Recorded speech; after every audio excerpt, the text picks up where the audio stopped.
आना तो हिता लेकिन आते आते देर कर दी असे स्लोगन स्मशानभूमीच्या भिंतीवर लिहिलेले असताना पण नांदगावच्या स्मशानभूमीत लाईट नाही, पुरेशी आसन व्यवस्था नाही, पाण्याची सोय नाही, अशा सुविधांचा अभाव नांदगावच्या स्मशानभूमीत दिसून आला आहे। नांदगावच्या स्मशानखाईत अंत्यविधीला आलेले सगळे सोयरे पण नातेवाईक स्मशानात अंधार असल्याने चाचपडत मोबाईलच्या बॅटरीचा वापर करून अंत्यविधीला उपस्थित झाले। त्यामुळे मैताच्या नातेवाईकांना एका ज्येष्ठ महिलेचा अंत्यविधी स्मशानात अंधारात करण्याची वेळ आली। पाहुणे मंडळी मात्र नांदगावच्या स्मशानभूमीची आठवण घेऊन स्मशानभूमीत संबंधित प्रशासनाने करावयाच्या व्यवस्थेत स्वच्छता आणि व्यवस्थापन, नियमित साफसफाई आणि कचऱ्याचे व्यवस्थापन होत नाही। हात धुण्यासाठी आणि सॅनिटायझरच्या सोयी नाही, विद्युत वाहिनीची व्यवस्था नाही, पारंपरिक 10 संस्कारासाठी आवश्यक लाकडाची उपलब्धता मैताच्या नातेवाईकांनी करायची,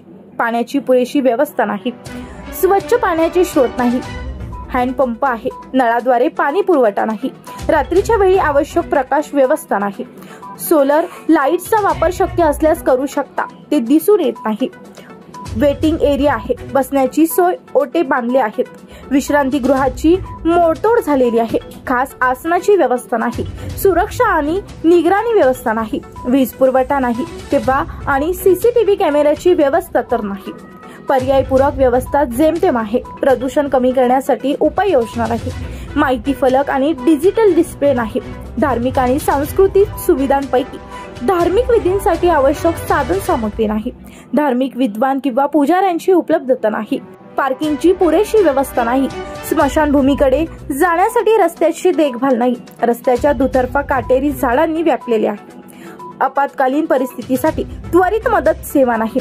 या व्यतिरिक्त स्थानिक गरजांनुसार आणि सांस्कृतिक परंपरानुसार अतिरिक्त सुविधा पुरवणे देखील महत्त्वाचे आहे, पण तशी कुणाची सुविधा नांदगाव स्मशानभूमीत दिसून येत नाही। या संदर्भात अंत्यविधीला आलेल्या नागरिकांत सुविधांचा अभाव असल्याची खंत व्यक्त होती। स्मशानात रोडवर लावण्यात आलेले पथदीप चोरांनी कापून नेले, त्या संदर्भात पोलिसात गुन्हा नोंद नाही,